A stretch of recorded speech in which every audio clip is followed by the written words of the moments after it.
আজকে যদি আমরা ইসলামের পক্ষে, মানবতার কল্যাণের পক্ষে, দেশের কল্যাণের পক্ষে যদি আজকে আমরা একটা বাক্স পাঠাতে পারি, আজকে বাংলাদেশের ভিতরে ইতিহাস রচনা হবে, বাংলার জমিন ইতিহাস রচনা করবে। এই লক্ষ্যে আমি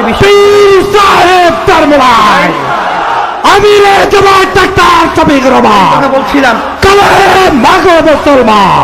হাজার হাজার মায়ের কোন সন্তান হারা হচ্ছে, আমাদের দেশের টাকা বিদেশে পাচার হচ্ছে। আজকে বাংলাদেশে বসে আজকে বিদেশের দাবিদারি করছে। আজকে আমাদের দেশে আমাদের হাতের কামাইয়ের কারণে আজকে 53 বছর 54 বছর আমরা আজকে দেখেছি, স্বাধীন হওয়ার পরেও আমরা পরাধীনতার গিলগিলের মধ্যে আবদ্ধ ছিলাম। গিলগিল থেকে মুক্ত করতে হবে, বাংলাদেশকে স্বাধীন দেশ ঘোষণা করতে হবে ইনশাআল্লাহ।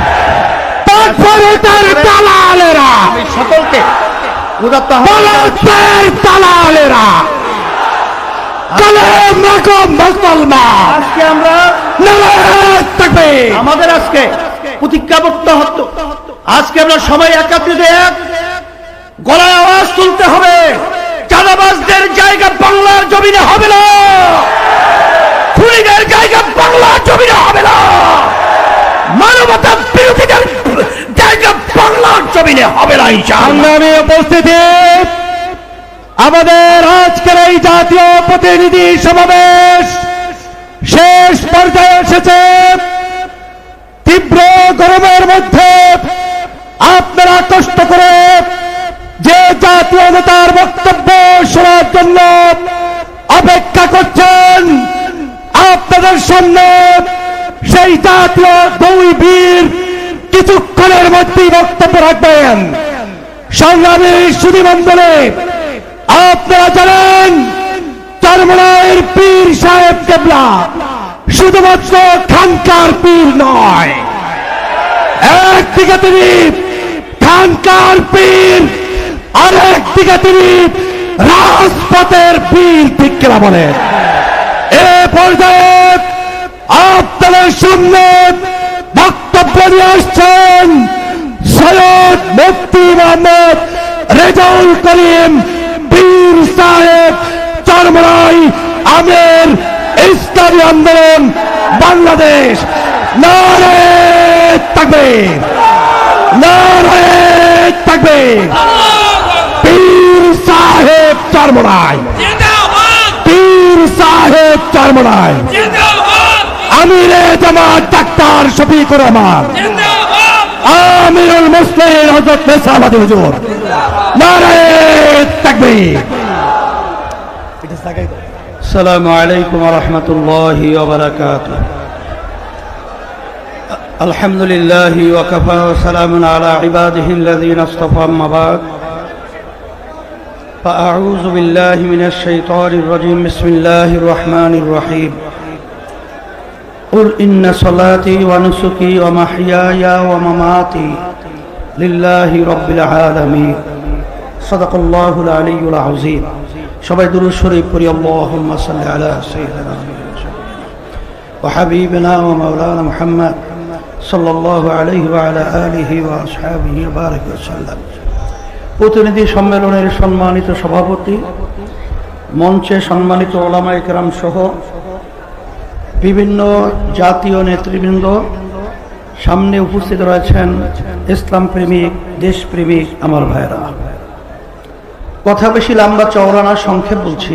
আকলমাদ ইশারা বস আস্ত, যে নাকি জ্ঞানী হয় অল্প কথার মাধ্যমে সে পুরো বিষয়টা বুঝতে পারে।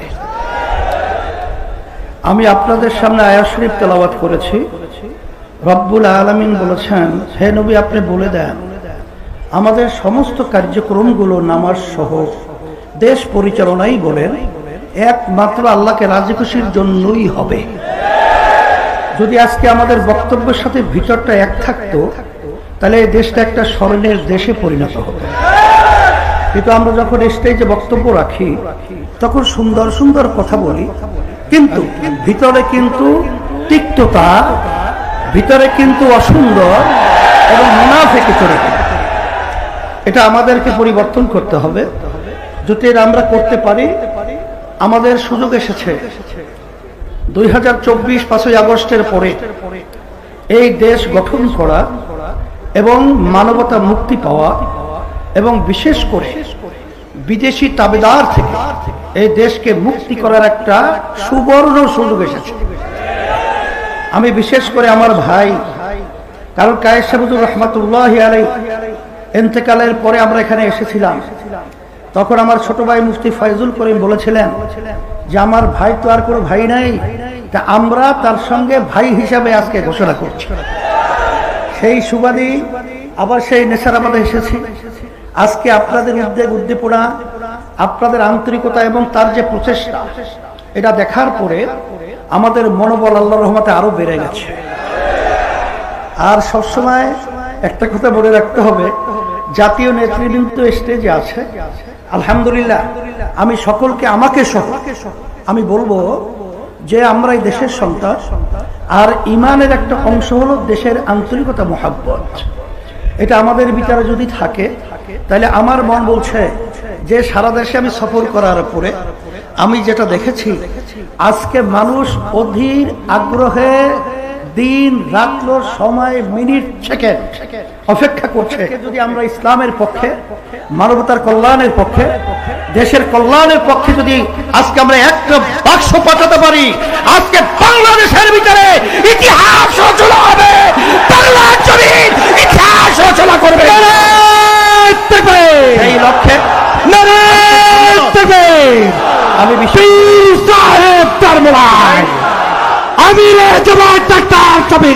আমি বলছিলাম, আমরা সবসময় একটা কথা মনে রাখতে হবে, আল্লাহ রাব্বুল আলামিন বলেছেন স্থলভাগে এবং পানীয় ভাগে যত বিপদ আপদ মুসিবত আমাদের হাতের কামাই। আমাদের হাতের কামাইয়ের কারণেই আজকে আমাদের 1,500 মায়ের কোন সন্তান হারা হচ্ছে, আমাদের দেশের টাকা বিদেশে পাচার হচ্ছে। আজকে বাংলাদেশে বসে আজকে বিদেশে দাবিদারি করছে। আজকে আমাদের দেশে আমাদের হাতের কামাইয়ের কারণে আজকে 53 বছর 54 বছর আমরা আজকে দেখেছি, স্বাধীন হওয়ার পরেও আমরা পরাধীনতার গিলগিলের মধ্যে আবদ্ধ ছিলাম। গিলগিল থেকে মুক্ত করতে হবে, বাংলাদেশকে স্বাধীন দেশ ঘোষণা করতে হবে ইনশাআল্লাহ। তারপরে তার দালালেরা, আমি সকলকে উদাত্ত দালালেরা মুসলমান, আজকে আমরা আমাদের আজকে প্রতিজ্ঞাবদ্ধ হতো, আজকে আমরা সবাই একত্রিত এক গলায় আওয়াজ তুলতে হবে, চাঁদাবাজদের জায়গা বাংলার জমিনে হবে না, খুনিদের জায়গা বাংলার জমিনে হবে না, মানবতা বিরোধীদের জায়গা বাংলার জমিনে হবে না ইনশাআল্লাহ। ব্যক্ত করে সকলকে ধন্যবাদ জানিয়ে আমি দোয়া চেয়ে দোয়া করে আলোচনা শেষ করছি। আলহামদুলিল্লাহ।